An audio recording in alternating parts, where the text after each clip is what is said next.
Okay, it sounds like we are live. I'm actually going to go on my phone and go to YouTube so that way I know that we are live. Yes.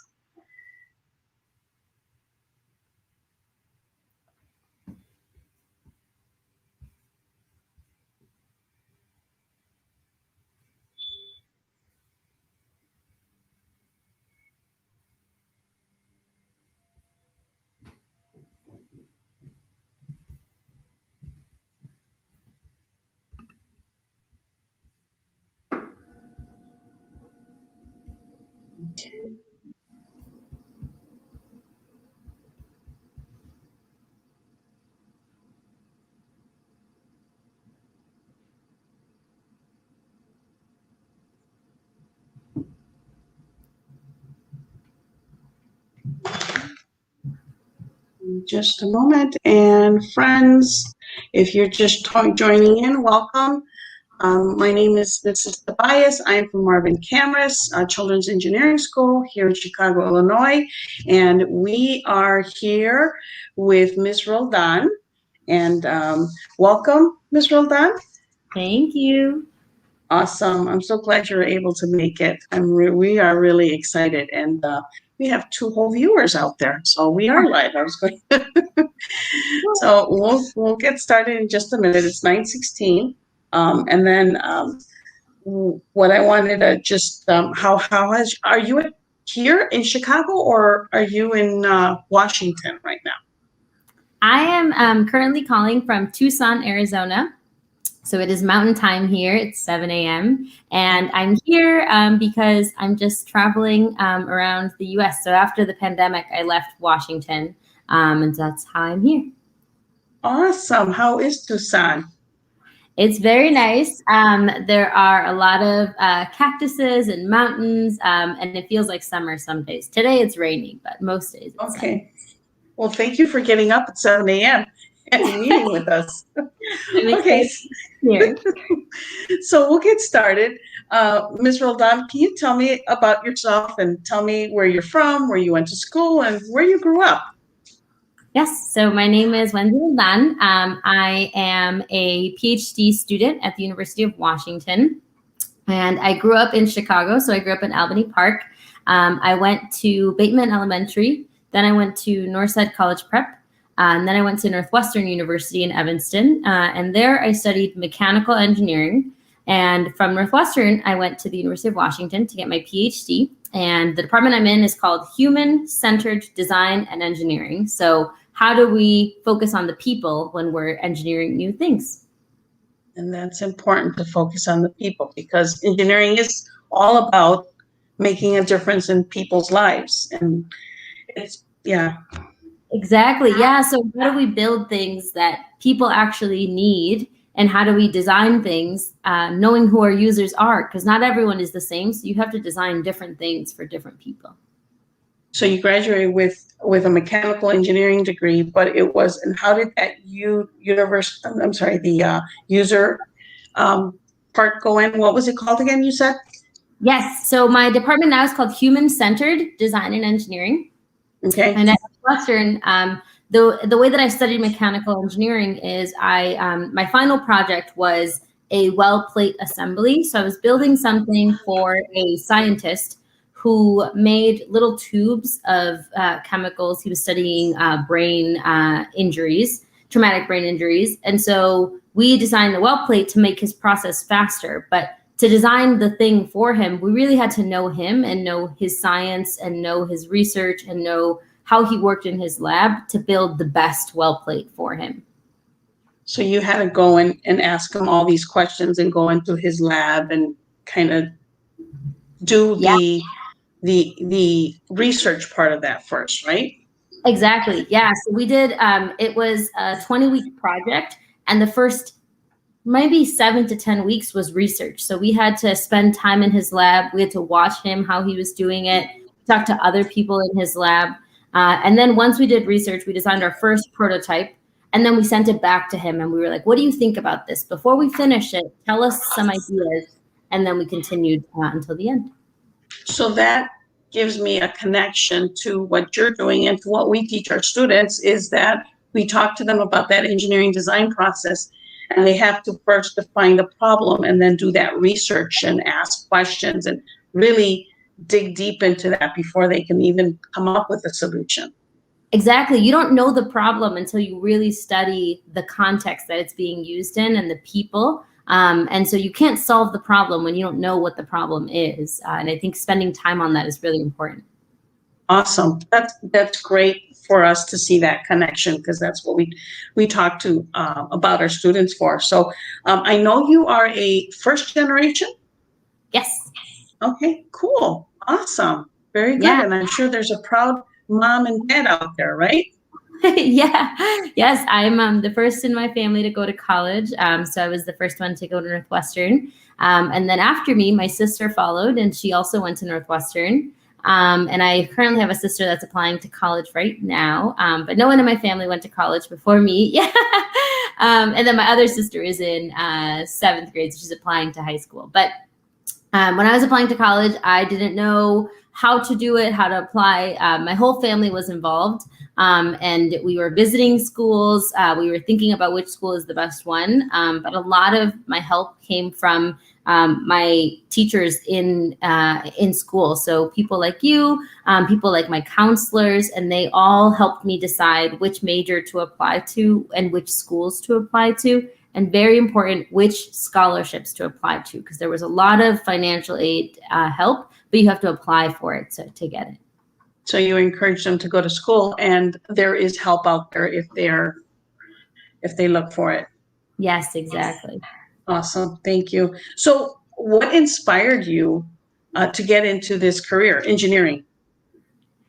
So it was actually, I was a freshman in high school, and my elementary school science teacher had a outreach program for engineering. And it was an after-school program with a partnership with Northwestern that I didn't even know the connection before, but it was an outreach program at engineering in my school.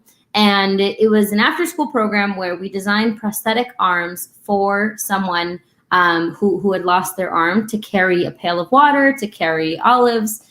And so I did that project. It was probably like a 3-month after-school project. And I learned that engineers use math and science to solve problems. And that's what I wanted to do, solve problems. What grade was this when you did that, you said?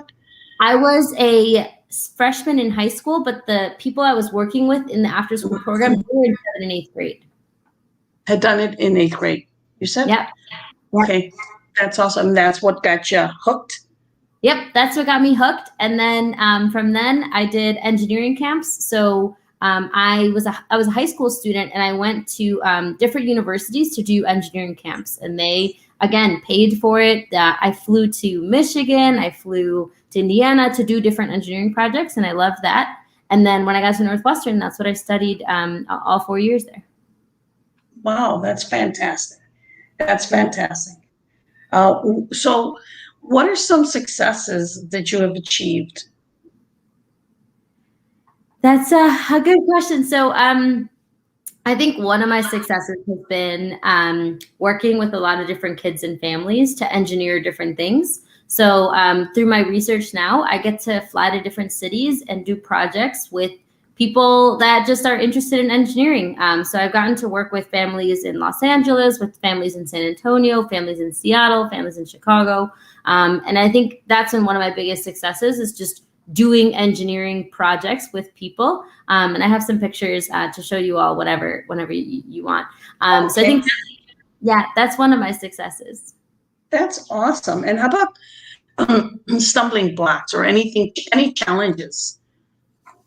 I think one challenge that is still very real, and I think that you all at your school are very lucky, because there are very few women in engineering, and much less Latinas in engineering. And it's been hard to be in a room and be the only one. And so I think that that's been a challenge throughout, is how do I tell people about my identity? How do I tell people about my background? And how do I learn about other people? So still, my program in my PhD program, still has more men than women. Still, in the different talks that I go to, they're very white-centered and not as many people of color or Latinos.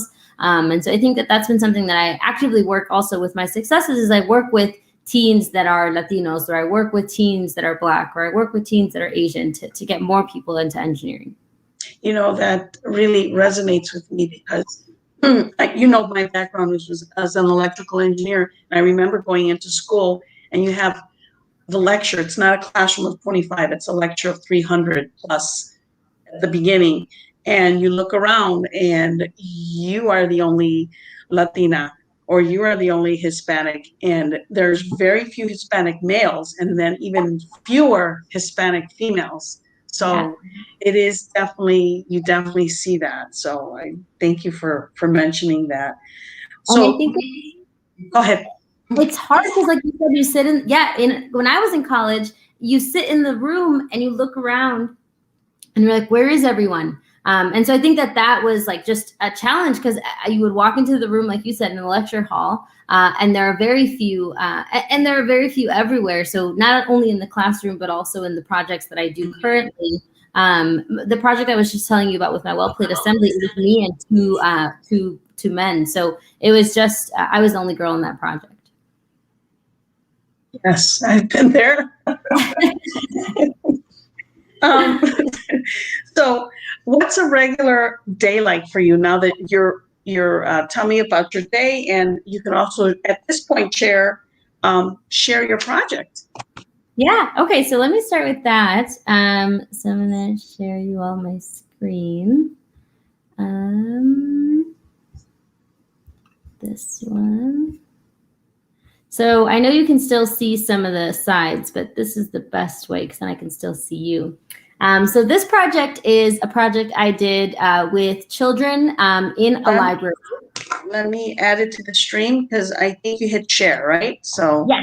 There we go. All right. I have this control here. I feel like a DJ here. I know you are. You're moving stuff around.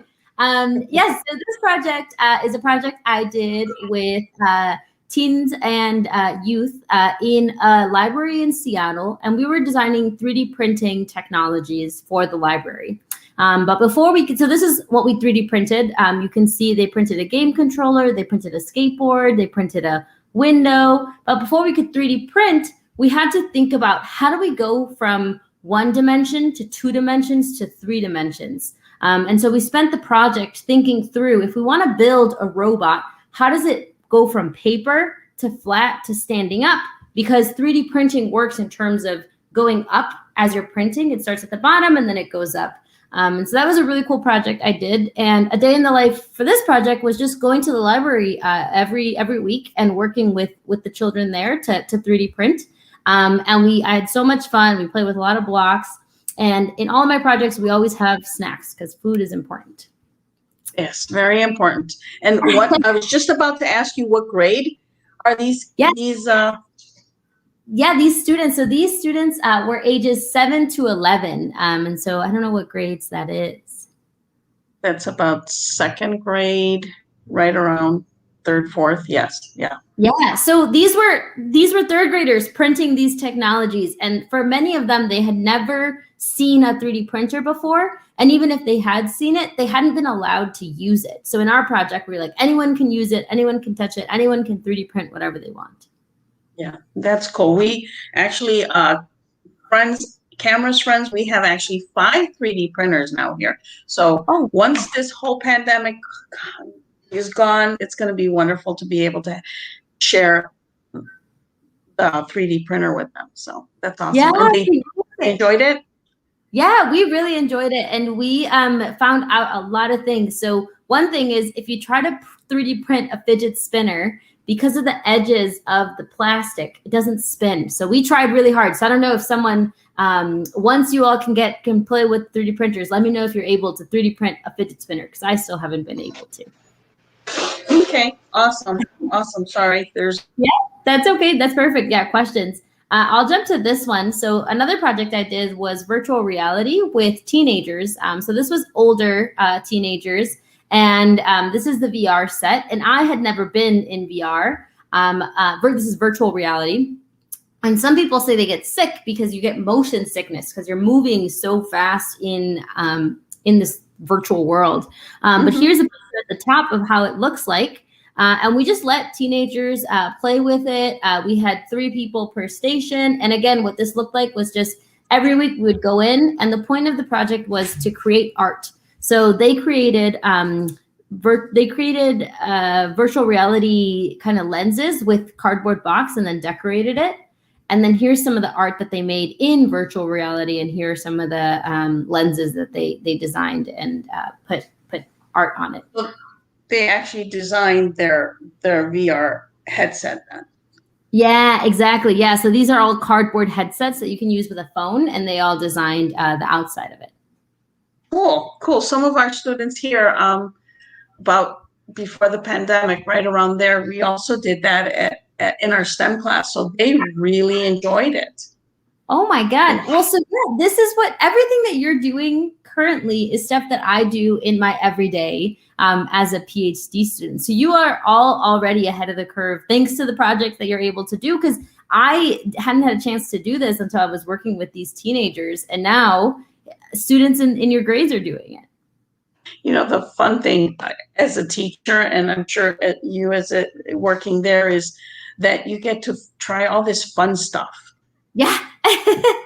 I had never tried VR, so this was my first time, and it was so fun. I played, we got to play certain games, but we also got to design things in the virtual world. And so it was both fun, and also I got to be creative. Yes, the creativity part is amazing. So has the pandemic affected anything with you, with your job? Yes. So I used to be able to go to libraries. I used to be able to, before I've been to your school, to do workshops, and now I can't do that anymore. And it meant everything is virtual. And I try to make workshops online. Because I do a lot of building with materials, we've been shipping things to people's house. And also because, like I said, snacks are really important. We've also been shipping snacks to people's houses to try to continue it. And it's been really good in some ways because I can include more people in my workshops now. So some workshops I'm calling from Arizona, but people are in Los Angeles, or some people are calling from Seattle and I'm in Chicago. And so I've been allowed to include more people, but it has been hard because I like, in those pictures, I was doing it in person. So I like playing with the materials. I can't ship everyone a VR set, so there's limitations to that. Yeah. Okay, thank you. So at our school also, besides that engineering design process that we talk about, we also include the engineering habits of mind. We have the habits of mind of creativity, collaboration, systems thinking, ethical considerations, all these things that we optimism that we tell our students that are important. We wanted to know, how do you use, and communications, that's the other one that I forgot. How do you use the engineering habits of mind in your job? That's a great question. And I think it's hard because you can't point to one specific place. I use all of them all the time. But one thing for me is collaboration. So I do these projects. I'm the lead graduate student to run them, but I have a professor that I work with, so I have to collaborate with him. And then I have undergraduate students that I work with.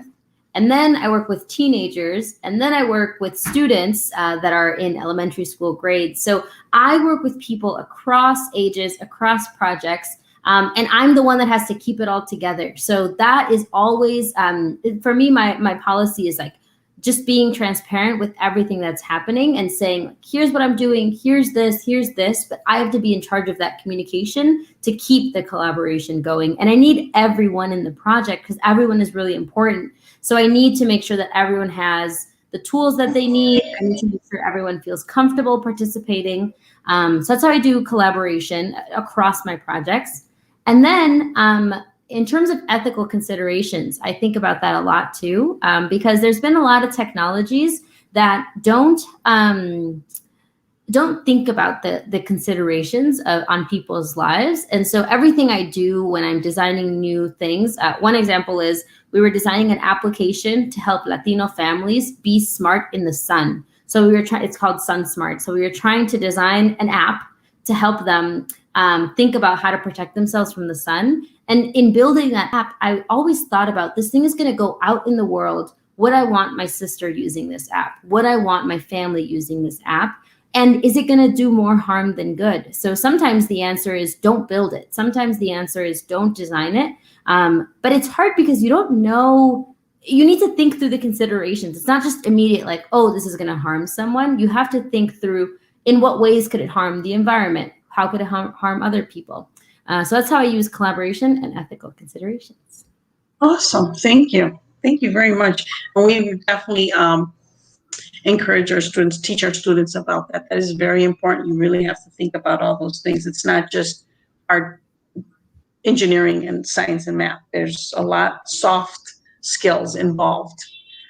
Yeah, and society implications. Yep.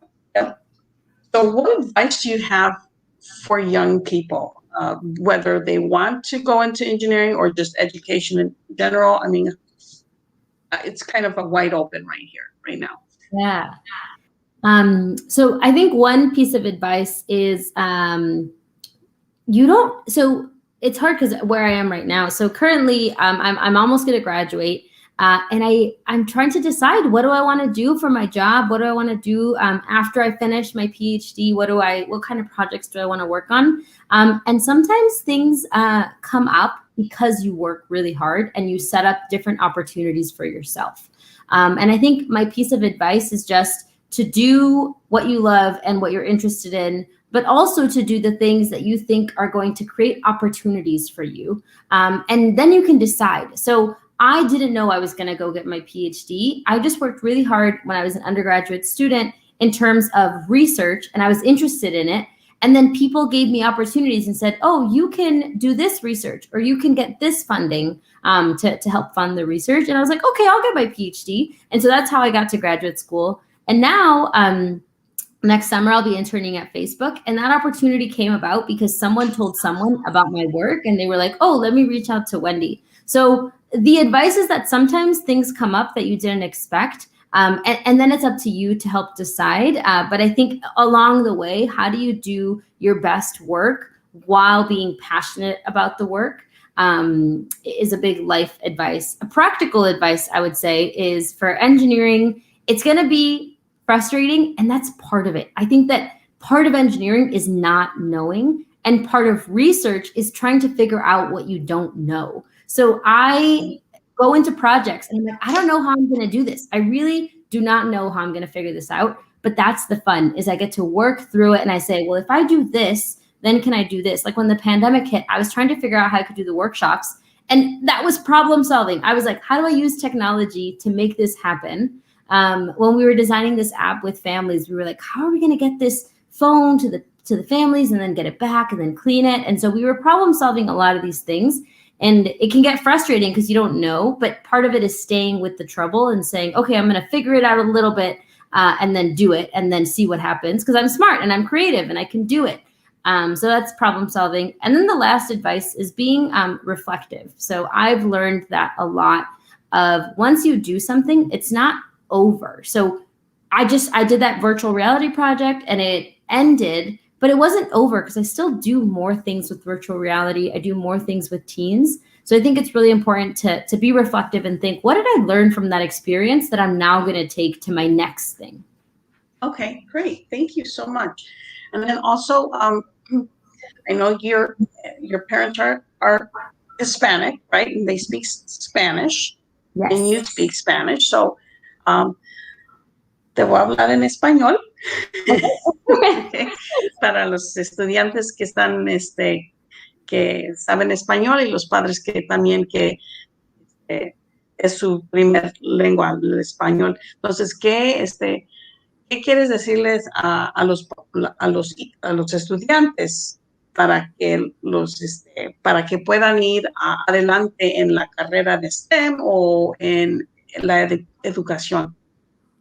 Sí, la primera cosa es que Como dije antes, yo pienso que hay mucha ayuda y siempre tú tienes que ser el primero en buscar esa ayuda. So, para mí, he sido muy afortunada porque Bill Gates, el que diseñó las computadoras, pagó mi escuela. So, ellos mandaron dinero y pagaron mi escuela. Sí, y ahora el gobierno me paga a mí mi PhD. So, yo tengo una beca del gobierno de Science Foundation porque yo hago ciencia y ellos me pagan y yo me gusta jugar con las familias, con los niños de ingeniería y me pagan por hacer eso. So, yo creo que es importante saber que hay mucha gente que quiere pagar a tu escuela, quiere pagar tu trabajo, pero para mí me tomó mucho aplicar para esas cosas. Pero yo sé que siempre ayuda y yo les ofrezco que yo estoy ahí para ayudar, para conectarlos, porque a veces también no sabes lo que existe. Mi segundo punto sería que platicar con gente. Muchas de las oportunidades que he tenido ha sido porque gente me ha dicho, porque yo ni sabía que existían, pero gente me contó o alguien le contó a mi mamá y mi mamá me contó a mí o mi prima le dijo a ella y me la pasó a mí.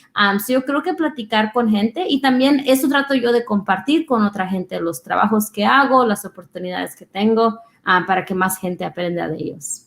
Muy bien. Y a los padres, ¿qué consejo le puedes decir a los padres para que puedan apoyar a sus hijos?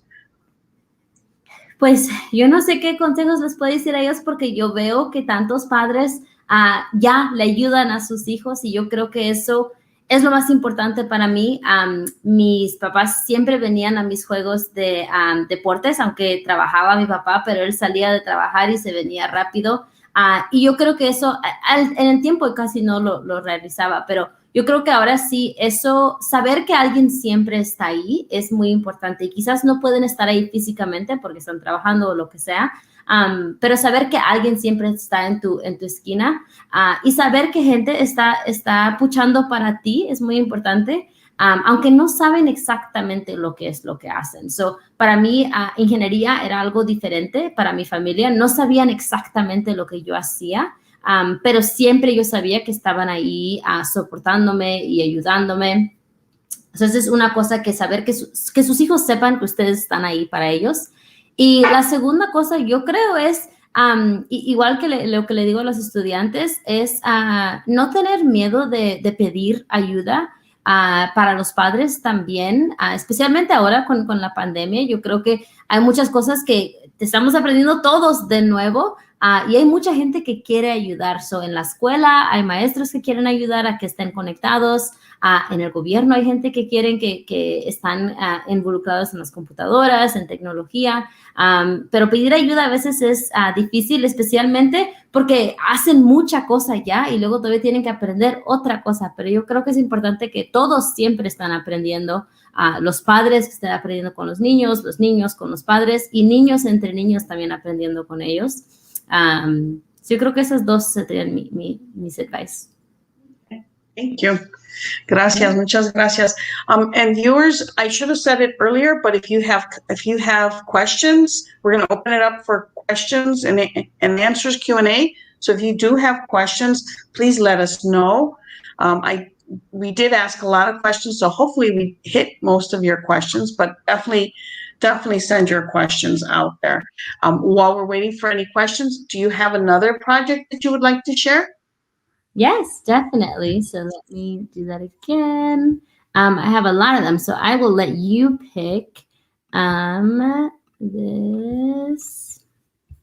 So these are some of the projects I've done. I laser printed a puzzle, and this was for reflection with my advisor. You might recognize these two people. Oh, yes. It's kind of hard to see because I've got a tiny screen, but yes. It's your principal. Yes. Yes. And so that's when we did the apps. So I talk about this project. When I tell other people, I'm like, oh, yes, I went to Marvin Camras and I did these workshops and I did the apps. So I talk about your school. This picture down here, I went to Bolivia to design a solar-powered stove. And that was a really fun project I did when I was in college. And then this project up here was with families in LA to design the technologies that I was talking about to support sun protection. Awesome. That's awesome. And so you've gone, how many, and you get your dissertation, you finish your dissertation and you graduate when? Yes, I will graduate in December. Oh, wow. That is awesome. That is awesome. Yeah, I just did my data collections and I'll be analyzing it. Oh, good. That is awesome. I'm so glad. Congratulations. And Facebook, what are you going to be doing at Facebook? Yes, so my title is going to be a user experience researcher. I will be working on a team to improve the user experience. So Facebook has a lot of different applications. They have Instagram, they have WhatsApp, they have a VR team. And so I don't know which team I'll be on yet, but I'll be on one of the teams to improve the user experience for people that are doing it. And I'll be doing very similar research like I do right now. So what we were talking about, like I'll be observing, I'll be interviewing, and then I'll be defining the problem to be able to solve the problem. That's great. And I didn't know WhatsApp was part of Facebook because I use WhatsApp. Exactly. It's all part of the apps of Facebook. That's great. And then you said you got you were able to get on there because somebody kind of connected the dots to Facebook. Yeah. So I didn't think that I didn't think that I would even apply and be there. But people said like, this is the kind of research I do. And I was like, oh, I think I can do that. And then I interviewed, and then I'll be starting in June. So in a couple of months. Oh, wonderful. In June. Oh, hopefully they'll be all opening up. Where are you going to be going to Facebook? I'll be based out of Boston. So I will be, traveling back east from Arizona and starting in June. So your job, your engineering path has taken you to Washington and Arizona and where else? I know, everywhere. So and sometimes I don't get to be at the place, but I get to work with people in the place. So last summer I worked with San Antonio students, but I've never been to San Antonio. But for 3 months I did a project in San Antonio, and I was there virtually. I've done a project with Los Angeles. I've done a project with Boston. No, I'm going to go to Boston, in Chicago. And I've gotten to go to different conferences. So I, as part of my research, just like we're doing now, I like to talk about my research because I want other people to know about it. So I go to conferences, and my favorite conference was to go to Hawaii to talk about my research. Awesome. That's awesome. Hawaii. Okay, that's great. All right. So I don't see any comments. So we are probably going to then wrap it up. And thank you so much for being here with us. I really think hopefully our students see the connection and get encouraged and inspired. I am inspired by you. So that's awesome. Any shout outs or anything you want to say at the end?